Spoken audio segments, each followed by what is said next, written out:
April મહિનામાં કોંગ્રેસનું રાષ્ટ્રીય અધિવેશન મળશે અમદાવાદમાં 8 અને 9 એમ 2 દિવસીય ગુજરાતમાં રાષ્ટ્રીય અધિવેશનની એઆઈસીસીએ કરી જાહેરાત।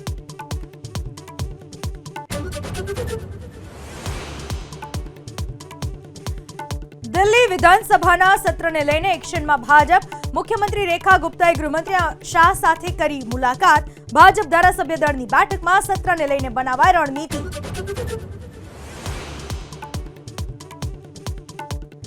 આતિશી હશે દિલ્હીમાં નેતા વિપક્ષ। આપની ધારાસભ્ય દળની બેઠક બાદ નામની સત્તાવાર કરાશે જાહેરાત।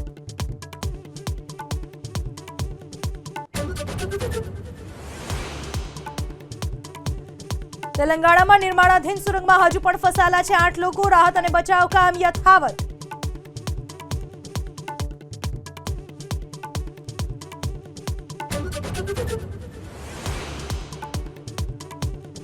મહાકુંભમાં આજે પણ શ્રદ્ધાળુઓની ઉમટી ભીડ। આજે સવારે 87 લાખથી વધુ લોકોએ કર્યું સ્નાન। શ્રદ્ધાળુઓનો આંકડો 61 કરોડને પાર।